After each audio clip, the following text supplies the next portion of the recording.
People thought the Erika Kirk story was finished. They thought the rumors, the whispers, the strange behavior, the backstage tension, all of it would eventually fade away like every other political controversy does. But tonight, something happened that nobody saw coming. Joe Rogan and Candace Owens, two of the most influential voices in the country, just teamed up. Yes, teamed up to expose a set of shocking claims about Erika Kirk that have blown a crater straight through her public image. This wasn't casual commentary. This wasn't speculation. This wasn't a light discussion on a podcast. This was a full-on takedown. According to sources who watched the unedited segment before it went live, Joe didn't hold back.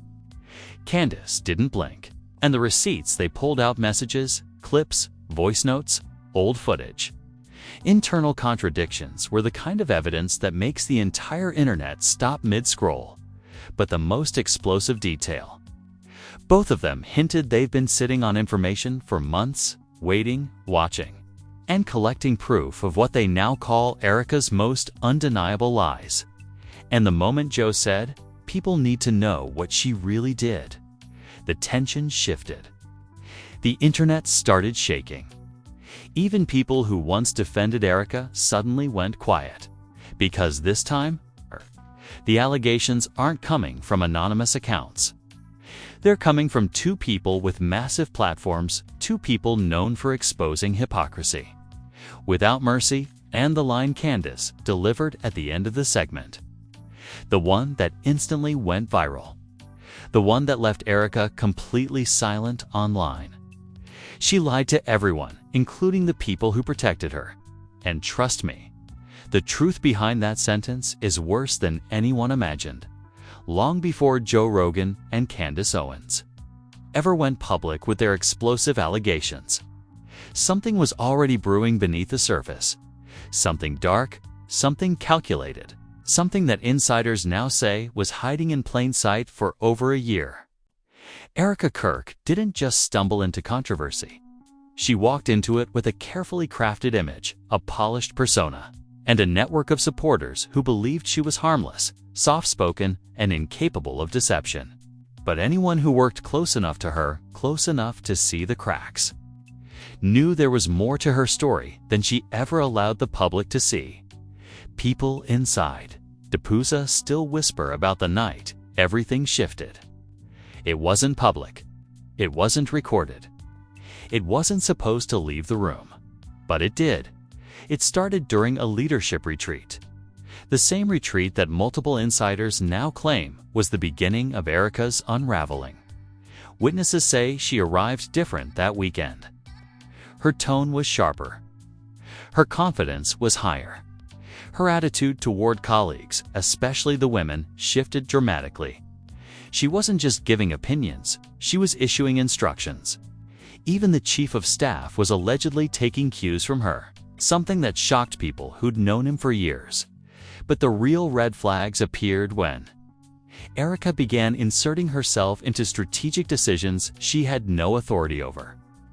Insiders describe moments where she would look directly at high-level members of the organization and say things like, "Trust me, I already handled this.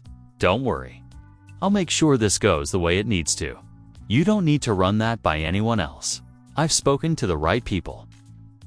The right people. That phrase stuck with everyone who heard it. Who were the right people? Why were decisions suddenly being rerouted through Erika? Why was the chief of staff so quick to align himself with her directives? At the time, people brushed it off.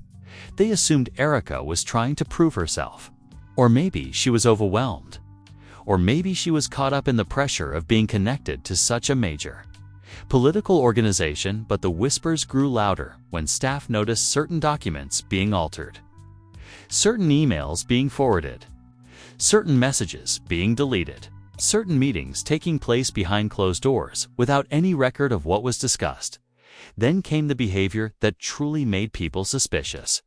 One staff member recalls seeing Erika in a hallway, frantically whispering into her phone, her voice low and panicked. "She can't know," Erika reportedly said. she can't find out. If she does, it's over. The staffer didn't know who she was. But many now believe Erika was referring to Candace, because around that time, Candace Owens had started noticing shifts in messaging. Contradictions in statements, unexplained changes to event lineups, and troubling signs that someone inside TPUSA was pulling strings they had no right to pull. Candace is known for her bluntness, but she's also known for her precision. She doesn't accuse without evidence. She doesn't hint without receipts. And she doesn't investigate unless she smells something rotten. And she smelled something very rotten. Meanwhile, Joe Rogan from a distance had been collecting his own questions. It started small. Comments from guests, anonymous messages, little inconsistencies in Erika's public explanations. But over time, he noticed a pattern. Every time someone questioned Erika, the same thing happened. Her story changed. Her tone changed. Her memory changed, and the lies. They never added up. According to a podcast producer, Joe even said privately, "She's hiding something. I can feel it." Everything escalated when an internal TPUSA memo allegedly surfaced. A memo that contradicted a public statement Erika posted weeks earlier. When Candace's team looked deeper, they found mismatched timelines, conflicting emails, and a list of key decisions that appeared to have Erika's influence all over them, even though publicly she claimed she had nothing to do with them. Then came the moment that blew the suspicion wide open. A's former TPUSA coordinator stepped forward with a set of screenshots. These screenshots, which Candace is rumored to have verified, allegedly showed Erika giving direct instructions to staff, manipulating narratives, pushing false information internally, and coordinating with someone outside the organization, someone nobody expected, someone Erika never should have been communicating with, someone Candace instantly recognized. And that's where Joe Rogan entered the picture, during a private conversation between Joe and Candace, one that insiders say lasted nearly 3 hours. The two compared notes. What they discovered wasn't a misunderstanding. It wasn't an exaggeration.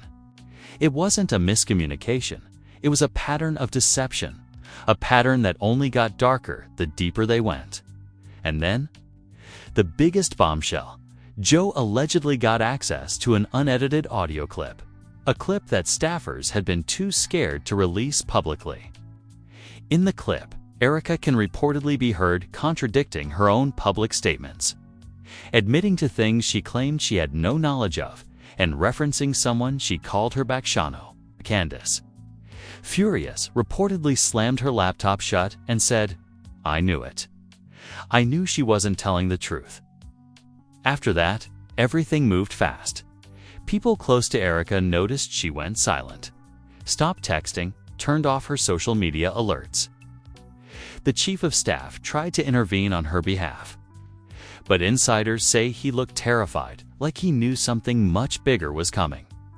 The final turning point happened when Joe Rogan and Candace Owens decided to go public together. Two powerful voices, two massive platforms, two people with zero tolerance for lies. They weren't doing this for drama. They weren't doing it for views. They weren't doing it for clout. They were doing it because the evidence was undeniable. And the lies Erika had told were worse than anyone realized. They exposed what they knew. They hinted at what they couldn't say yet. And they warned that this scandal is only just beginning, because there is still one major detail, one connection that neither Joe nor Candace has revealed publicly, and that hidden piece. It's the first major twist waiting for you in the next section. The moment Joe Rogan and Candace Owens went public, everything that had been simmering quietly behind closed doors detonated into a full-scale explosion. Erika Kirk didn't just become the center of a controversy. She became the center of a rapidly spreading wildfire that nobody, not even TPUSA's leadership, could contain. Because for the first time, the world wasn't just hearing rumors. They were hearing proof-backed accusations from two of the most influential voices in the country, and the truth behind those accusations. It wasn't simple. It wasn't clean. It wasn't something Erika could explain her way out of. This was something deeper, darker, more calculated, more orchestrated than anyone realized, because long before Joe and Candace compared notes, the Erika situation was already turning into a crisis inside TPUSA. Staff members didn't talk about it publicly, but internally, everyone felt something was off. One insider said, it was like she was always one step ahead of everyone, even in things she wasn't supposed to know. Another added, she had access to conversations we never saw her in, and that's where the real problem began. Because according to multiple insiders, Erika wasn't just lying to protect herself, she was lying because she had something to protect, something big, something that went far beyond simple miscommunication or personal insecurity. The turning point came the night Candace's team uncovered a thread that didn't match anything Erika had ever claimed publicly. It wasn't a message. It wasn't a screenshot. It wasn't even a voice note. It wasn't even a voice note. It was a calendar entry, a single meeting, a minute phone call, with someone Erika always denied having contact with, but the timestamp matched perfectly with a major internal shift inside TPUSA, a shift Erika publicly claimed she had no involvement in. When Candace saw the overlap, her entire demeanor changed. Insiders say she froze, stared at the screen, and whispered, "She lied straight to my face." That's when she called Joe, according to a producer who overheard parts of their conversation. Joe didn't even let Candace finish before saying, "She's hiding something much bigger. I've been hearing this for months." Candace then sent him the calendar entry. Joe immediately connected it to a comment someone made on his show weeks earlier. A comment that suddenly made perfect sense. "Candace," he said quietly. That name came up before. The panic began spreading instantly, because Erika wasn't supposed to know this person. Erika wasn't supposed to have access to this person. Erika wasn't supposed to be coordinating with anyone outside her role. Yet, there it was. A documented call. A call she'd pretended didn't happen at the exact moment a major shift occurred inside the organization. But that wasn't even the twist. That was just the fuse. The twist came when Joe's team dug deeper and found another call. Same name, 2 weeks earlier, and then a third. 2 weeks after, Candace's team cross-referenced the timing with internal decisions made by TPUSA, and the alignment was disturbing. Erika's influence rose every time she had a call with this mystery person. Her confidence grew. Her behavior changed. Her involvement increased. Staff described moments where Erika would enter rooms she wasn't invited to. She'd interrupt, override decisions, speak on behalf of people who outranked her. One staffer said she kept saying she had clearance. But clearance from who? Nobody had an answer, at least not until the leaks started. The first leaked message wasn't from Erika. It was from the chief of staff, someone already under heavy scrutiny in the message. He told someone, let her handle it. She already spoke to him. That one line sent the entire scandal into chaos. Who was him? And why was Erika talking to him instead of leadership? The chief of staff was questioned internally. He denied everything at first. But the pressure grew, and insiders say he eventually cracked. He allegedly admitted she wasn't supposed to be in contact with him. But he wanted updates from her directly. That was the twist. Erika wasn't just lying to protect herself. She wasn't just manipulating narratives for fun. She wasn't just influencing decisions because she felt like it. She was passing information to an outside figure, someone powerful enough to bypass TPUSA leadership entirely. Someone who wanted updates without being seen communicating with the organization. Candace and Joe both reacted to this the same way. Who is this guy? But before they could finish the investigation, another leak hit the internet. A voice note, a short one. But devastating in the clip, Erika can allegedly be heard saying, "He said we have to redirect the messaging. Don't ask questions," he said. Not they, not leadership, not the board, not the team. He won. Man, and he wasn't supposed to be involved at all. Joe and Candace immediately confronted this voice note on air without dropping the name, but heavily hinting at the significance. Joe said, "When a person outside the organization is giving directives, that's not influence. That's control," Candace added. She wasn't just lying.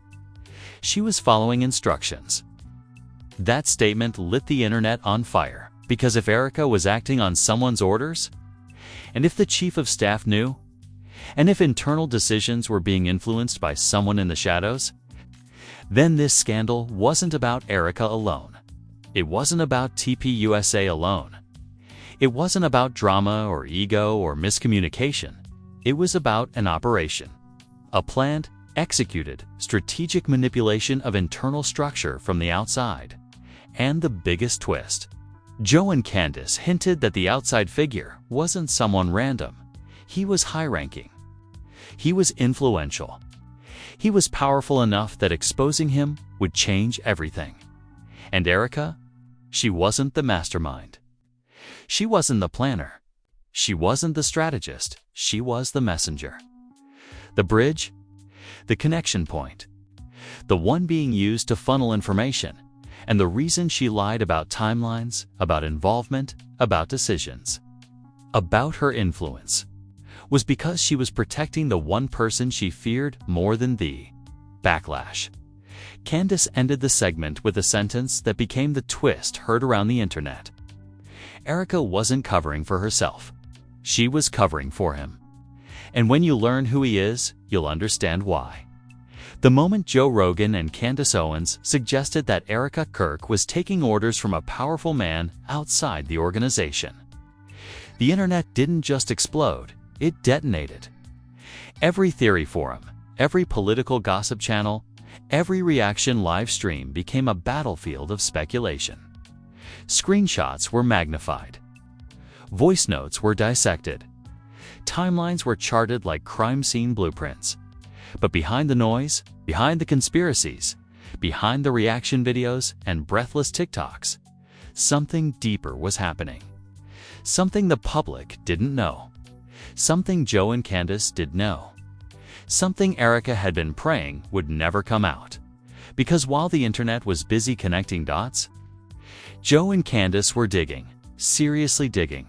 And what they found wasn't just a series of mistakes. It wasn't just communication breakdown. It wasn't even corruption in a normal sense. It was orchestration. It was structure. It was a layered pipeline of influence that had been operating right beneath the organization's nose. The first hint came when Joe received a message from a former TPUSA consultant, someone who had quietly stepped away months earlier without explanation. The message was simple. She didn't start the connection. He did. That sentence flipped everything upside down. Up until now, people assumed Erika had initiated contact, that maybe she was chasing influence, that she was trying to insert herself into something bigger than her. But that wasn't true, according to the consultant. The man behind the scenes, the mysterious he who appeared in voice notes, calendar entries, leaked directives, and frantic internal texts had reached out to Erika first. Months before the first retreat. Months before the first messaging shift. Months before the first suspicious decision. She didn't pull him in. He pulled her in, and he didn't do it publicly. He didn't do it officially. He didn't do it through leadership channels. He went directly to Erika, quietly, strategically, intentionally. Why her? Why someone with no formal authority? Why someone who wasn't even supposed to be near high-level decision-making? The consultant's second message answered that. He knew she was connected but unmonitored. That made her perfect. Connected, but unmonitored. Meaning she had access, but not enough oversight. She could slip information through cracks no one else saw. Erika wasn't selected because she was powerful. She was selected because she was available, disposable, useful, invisible enough to move hidden. Instructions visible enough to make them stick. Joe read that message twice. Candace read it 5 times, because the consultant wasn't describing manipulation. He was describing recruitment, and suddenly the entire scandal changed shape. This wasn't a simple case of unethical coordination. This wasn't even internal corruption. This was external infiltration facilitated by Erika and executed with the chief of staff as her reluctant ally, and the pressure only intensified when a second insider stepped forward. Someone from the donor relations team. Someone who claimed that the outside figure had been quietly influencing TPUSA's messaging long before the leaks. Their message said he used Erika to feed information back to him. She thought it was mentorship. It wasn't. Mentorship?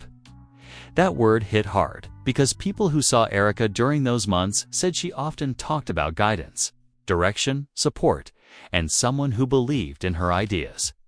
But now it was clear. None of that was genuine. She wasn't being mentored. She was being handled. Joe Rogan's team found something even darker. A pattern of late-night calls between Erika and the outside figure, all logged within minutes of major organizational changes.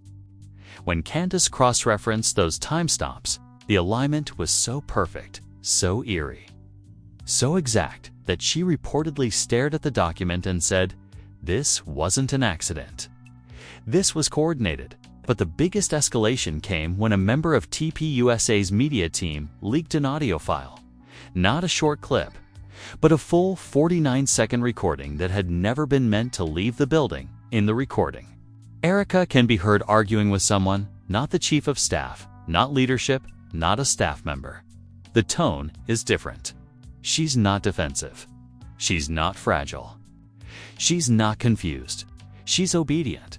She says things like, "Yes, I understand. I'll take care of it. They won't find out. I know what I'm supposed to do." And then the line that turned this from scandal into catastrophe. "Just tell me exactly what you want changed." The internet didn't get the audio yet.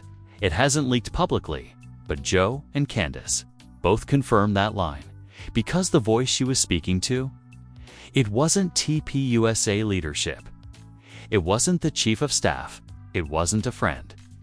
It wasn't an advisor. It was the same voice from the earlier leaked clip, the man behind everything. Earlier leaked clip, the man behind everything. The mysterious strategist. The architect. The one she was taking orders from.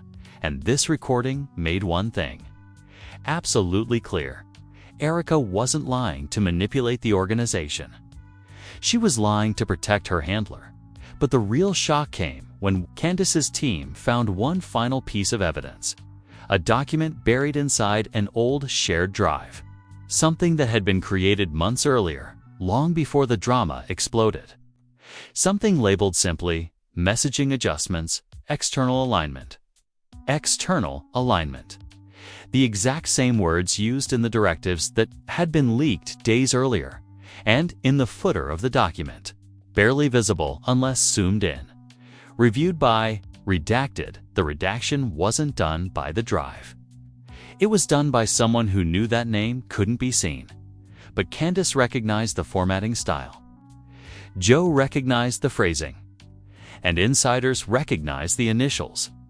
Beneath the erased section, the unnamed outside figure had been involved from the beginning. He wasn't Arimer. He wasn't a theory. He wasn't a phantom. He was real. He was connected. And he was dangerous enough that exposing him could collapse multiple relationships, alliances, and reputations. Erika didn't create this mess. She was placed into it, used, manipulated, weaponized, But she lied because she thought protecting him would protect herself. And now, he's gone silent. Erika is alone. The chief of staff is panicking. And the internet is seconds away from tearing this entire conspiracy apart. But the worst part? A source close to the outside figure spoke anonymously and said, Erika wasn't the only one he recruited. The moment Joe Rogan and Candace Owens confirmed that. Erika Kirk had been secretly taking directions from a powerful outside figure. The public didn't just react, it erupted. Every corner of the internet became an inferno of speculation, outrage, disbelief, and fear. And the craziest part? Nobody could tell which reactions were genuine, and which ones came from people terrified that their own names were about to surface next. Twitter turned into a war zone within minutes.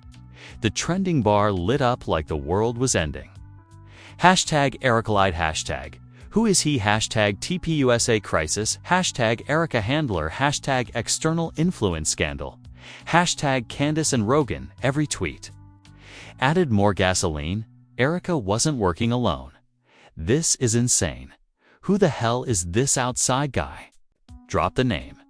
Imagine letting someone infiltrate your entire organization and not noticing. Bro, this is bigger than TPUSA. Who else was he recruiting? Even people who normally stayed quiet jumped in. I always said Erika's rise didn't make sense. Now I get it. There's no way Joe and Candace would expose this. Unless they had solid receipts. Feels less like drama and more like a political thriller. But the reactions inside the industry were even more chaotic, more panicked, more terrified. More revealing, a well-known conservative commentator posted, if there really was an outside figure directing internal decisions, this is going to cause an earthquake. Within 60 seconds, they deleted it. Someone screen captured it. It went viral anyway. Then a former TPUSA staffer tweeted a cryptic message. We warned leadership about her months ago. It got 200,000 impressions before they locked their account. Meanwhile, a political analyst known for never exaggerating posted, "This is a major breach of internal integrity. People should be concerned." People in the replies weren't concerned. They were losing their minds. Who is he? Why did he pick Erika? Why was she even in the room for these decisions? How many others did he try to recruit? Is this a setup? A cover-up? A takeover? TikTok turned into a full-blown investigation lab. Creators had whiteboards, timelines, arrows, audio breakdowns, freeze frames, and theories more dramatic than the script of a Netflix scandal show. But the wildest reactions came from people who was ED to support. Erika. One influencer with 500,000 followers posted, "I defended her." "I feel stupid," another said, "so she was lying the entire time." To all of us? But the most painful comment came from someone who had worked closely with Erika. She wasn't who we thought she was. She was working for someone else. That comment alone turned Erika from a controversial figure into a tragic one, used, controlled, manipulated, and discarded. But while the public was unraveling emotionally, TPUSA insiders were unraveling strategically. Leaked internal messages showed leadership in full panic mode. Lock down the internal drives. No public statements. Not yet. Do not acknowledge the outside name. Someone needs to reach out to Candace. Another leaked message was even worse. We can't let this get bigger. If the recordings drop, it's over. Recordings, plural. The public only heard 7 seconds so far, and it wasn't even the worst clip. People realized, immediately, there are more recordings. Longer ones. More damning ones. Ones involving names the organization doesn't want exposed. And when Joe hinted that multiple people were involved, social media erupted again. Because if Erika wasn't the only one, who else was talking to the outside figure? A political streamer went live and said, if this guy was recruiting people inside TPUSA, there is nitrogen monoxide why Erika was the only one answering his calls. There are more players here. The comments section exploded. Name them. No mercy. Drop the whole chain. This is a full-blown infiltration. But the most disturbing reaction came from someone claiming to be part of TPUSA's executive circle. They posted anonymously on a political forum. You don't understand. This person wasn't just giving advice. He had access. Real access. Erika was the conduit, but she was far from the most valuable piece. That message hit like a bomb. If Erika wasn't the most valuable piece, who was? Names began circulating online. Dozens of theories. Hundreds of guesses. Millions of comments. People accused donors. People accused strategists. People accused influencers. People accused political figures who had recently distanced themselves from TPUSA. But the name that popped up the most? The one people feared the most wasn't confirmed by anyone, because the people who actually knew, the insiders, the leadership, the ones who saw the documents, the ones who heard the recordings, they stayed silent, completely silent, which only made everything worse. Joe Rogan's reaction didn't calm anything down either. During a follow-up discussion on his podcast, he said, "There's a reason Candace didn't drop the name. It's not because she doesn't know it. It's because the fallout would be nuclear. The internet broke? Nuclear? What could be that damaging? Who could be that powerful? What connection could ruin that many careers?" And then Candace posted a single line. He didn't just use Erika, he used others too. That line single-handedly reignited every theory. People began posting lists of everyone who had been acting strange in the past year. Everyone who had mysteriously gained influence. Everyone who abruptly changed alliances. Everyone who defended Erika too passionately. Everyone who went silent the moment the leaks began. But the most haunting reaction came from someone claiming to be in Erika's circle. They said, "She's terrified. She keeps saying, 'He'll come for me next.'" That shook the entire internet. Next. Meaning he's not done. Meaning he's still active. Meaning he's still watching. The final reaction of the night was a leaked text allegedly from a TPUSA board member. If his name drops, the public won't just turn on Erika. They'll turn on all of us. By now, the internet had convinced itself it knew everything. They thought they had mapped the scandal. They thought they had decoded the voice. They thought they had cracked the identity of the mysterious outside figure pulling Erika's strings. But the truth, the real truth, was so much worse than anything the public had imagined. Because while everyone was hunting for one name, the people closest to the scandal were terrified of something else entirely. The reason he picked Erika, it wasn't random. It wasn't opportunistic. It wasn't convenience, it was deliberate. And tonight, the final twist exposed. Exactly why the breakthrough came when a journalist received an encrypted folder from an anonymous source, someone who claimed to have been inside the room. When Erika first connected with the outside figure, inside the folder were three things: a transcript, a partially deleted message, and a voicemail Erika thought she had erased forever. The transcript came first.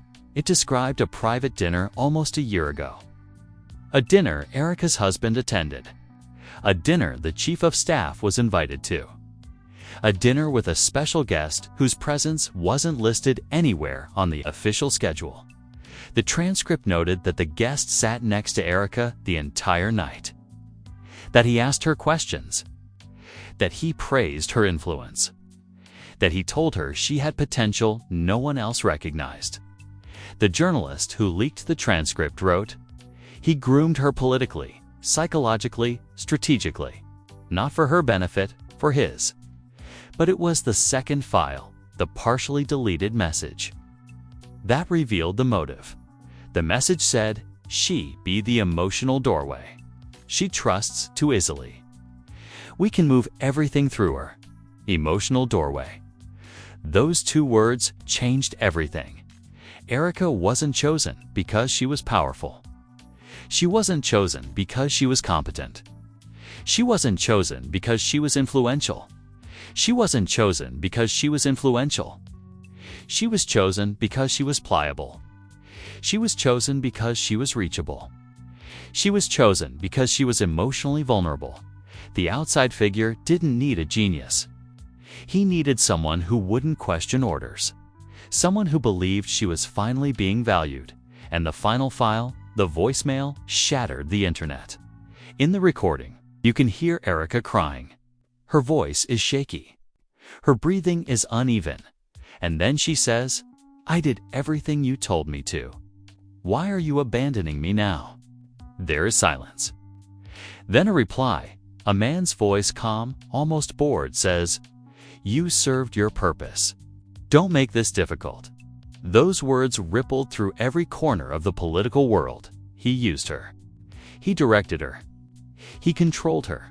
And then, the moment things got risky, he discarded her like she was nothing. But the real twist wasn't the cruelty. It wasn't the manipulation. It wasn't even the way he spoke to her like she was disposable. It was the fact that the voice matched a public figure, a figure who had appeared at events, a figure who had been seen shaking hands with leadership, a figure who had built relationships across the political landscape, a figure who had enough reach to stay hidden while pulling strings behind the scenes, someone who should have never been involved in internal communications. Within minutes of the leak, UDIO experts were enhancing the clip. Podcasters were replaying it frame by frame. Political analysts were comparing the cadence and tone to known recordings of high-profile individuals, and one by one, everyone came to the same chilling conclusion. A conclusion so explosive that nitrogen monoxide one dared type the name publicly. Not even the boldest commentators, not even the riskiest gossip pages, not even troll accounts. The only reactions were, oh my God, no way. No way, if that's who I think it is. This is catastrophic. TPUSA will never recover from this. Even Joe Rogan paused his show mid-discussion when the voicemail leaked. He listened. He blinked. And all he said was, holy *T, that's bad. Candace's reaction was even scarier. She posted, you weren't supposed to hear that clip yet. Then she deleted it. Meanwhile, insiders say Erika is in full breakdown mode, blaming herself, blaming him, blaming the people who hid the truth from her. She reportedly said, I thought he cared about helping me. I didn't know I was being used. And the chief of staff. He reportedly begged someone, don't let that name go public. It will destroy us all. But the internet has already decided one thing. The name is coming out. Nothing can stop it now. The next leak will expose him fully. And according to the anonymous source who dropped the folder, the next recording doesn't just reveal his name. It reveals his motive. The final cliffhanger. A message from the same source, you think Erika's story is bad? Wait until you find out what he told her to do next. And now that the voicemail has leaked, now that Erika's manipulation, the outside handler, and the political grooming have all been exposed, there's only one question left. Are you ready for the name? Because the truth is no longer hiding. It's cornered. It's cracking. It's bleeding into every comment section, every live stream, every group chat filled with people whispering, arguing, panicking over the identity of the man behind the voice. The man who used Erika, the man who recruited her, the man who treated her like an emotional doorway, the man who promised power, then discarded her the moment she became inconvenient. But now it's your turn to speak. Do you think this mastermind is someone inside the political world? Someone wealthy? Someone connected to the organization? Someone with influence far beyond TPUSA. Someone whose name would break the internet if confirmed. Or do you think he's been hiding in plain sight all along? Protected, praised, untouchable. Until the voicemail cracked the entire illusion. This is the moment your voice matters most. Tell me in the comments, who do you think the mysterious man is? Why did he target Erika specifically? Was she a victim? Or was she a willing participant until everything collapsed? And what do you think he made her do, the part she's still too scared to admit? Your theories, your breakdowns, your guesses are what fuel the next episode, and trust me, the next chapter is going to expose the real motive behind the mastermind's operation. Before you leave, hit licked recording. Hit subscribe so you don't miss the name reveal. Turn on notifications because the moment that full voicemail drops, everything, and I mean everything, changes. The cracks are spreading. The truth is shaking loose. And the mastermind's identity is no longer safe. Stay ready, because the next leak isn't Erika. It's the one that ends careers. The one that ends careers.